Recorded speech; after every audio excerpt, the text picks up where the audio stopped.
He was very timid, very timid. And you know, on a basketball court or football field, you're not timid. I mean, if you show any timidity, you best get out or something.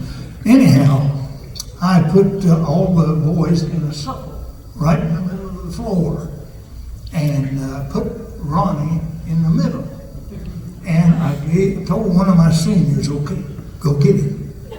And he had the basketball. And I said, you can foul him, you can hit him. You can't hit him in the face or anything like that, or anything to hurt him. But that boy became one of the best dribblers and ball handlers that we had because of that. And we won some ball games because of him. But when I first came to Florida, I came to Fort Pierce and spent 2 years there. I finished up at Forest Hill with 38 and a half years. And a lot of things, a lot of changes took place in that time. And Mr. Riggs, as you know, has passed away, and he was our athletic director. And we had good football. We had our minor sports were good sports. And boy, the cheerleaders. Woo! they were something else. What about golf? Golf? What is that? I play it 2 and 3 times a week. Yeah, golf was real good. Swimming. Swimming was real good. Any others? Baseball. Oh, baseball. Who was Bob DeAngelo? He's still living. I think he is. But there were a lot of people there, and the parents, I was so shocked that I was in class one day, and this mother came in, and I thought, well, here I am, get a blessing for that. And she had a pecan pie. And the parent thought that, and I'm going, that's the kind of people that you are. And I have talked to several here this evening, and I would put this class up against any of the others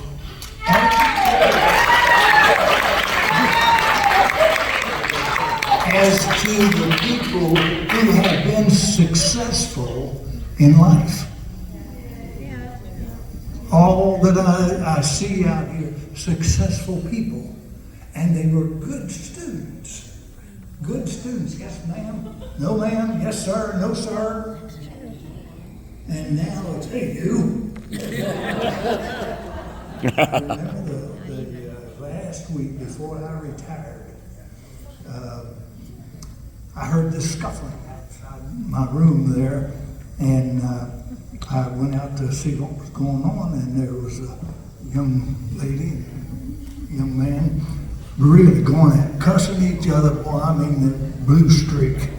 And Dean Mitchell was coming down the hall, and he said, Mr. Cross, you go back in your classroom, I'll handle this. And so I turned around, went back in the classroom. We were dissecting a cow that day. You believe that?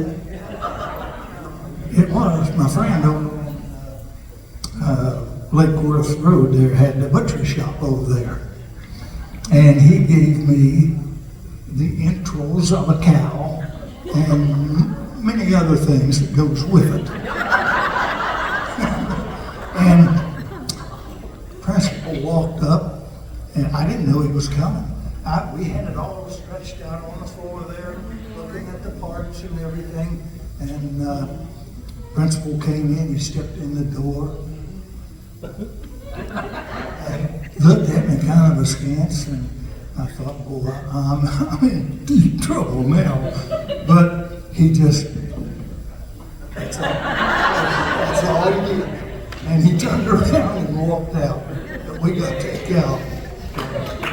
Anyhow, we had a great class, a great time, a respectful student body, an excellent faculty. Our school, it was just top notch. So it was my privilege to have been your teacher and coach. Thank you, sir.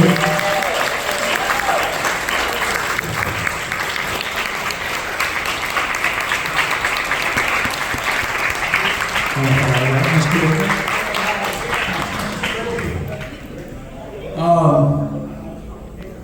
Out here.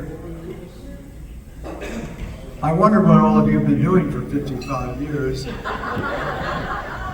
When Elaine Clemens contacted me and asked me if I'd be able to join you all this evening, and I was so glad and flattered that I was remembered. I was at Forest Hill High School only 4 years, but you are the class that I started my career with. And I think back now, Good start. what a great beginning that was for me and for the next 4 years that I was at Forest Hill High School.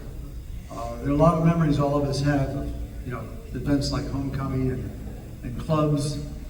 And I guess there were some students who decided to put detergent in the fountain. Was that some of you, perhaps? One group one year decided that they would do one better, and they stacked up cases of beer bottles and cases in the fountain too. Much to the chagrin of the administration, anyhow, because the question was, how did they get over there to do it? Well, there were no fences around the schools then, so it was wide open to do what you did. When I was senior advisor one year, the students wanted to add some more landscaping to the campus. And there were a lot of things growing there already. A lot of croton bushes, a lot of other decorative plantings and things. And I said, you know what? I know some of the classrooms here have air conditioners because the parents had purchased an air conditioner for their classroom. And I said, I think we need to keep people a little cooler in these classrooms because there was not that much air conditioning going on. So we bought box fans. I think I went to Sears and ordered like 40 or 50 box fans for the classrooms. And that was a big difference for many of the students in the faculty without air conditioning. My next job was at Gardens High School in 1973. The first, I know,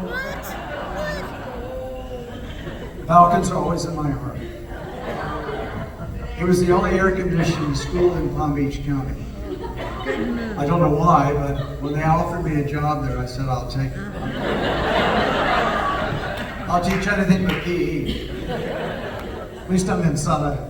So I started the rest of my career at Gardens High School, and I retired from there in '98. In the meantime, former student Ray Waldner, I don't know if any of you knew Ray Waldner, but he had a rock group when he was at Forest Hill High School. He and Joe Valent and some other people played. Called me one day in 1984 and asked me if I wanted to teach chemistry labs at Palm Beach Atlantic University. And I thought, well, university job, that's great. That was part-time, I was still teaching high school. So I did that for the next, 84, 16, 28 years. Part of the time, I finally went full-time with them when I retired from the school district in '98. And I enjoyed that a lot. College students at a Christian school was an easy task. Maybe not as easy as working with you all. It was an interesting change, but one that I enjoyed very much so then. And this was a former student who had thought of me and asked me to join them. Good things come from Forest Hill High School. Since then, I've retired in 2012, and people say, "What do you do?" And I said, "Well, I walk the dog."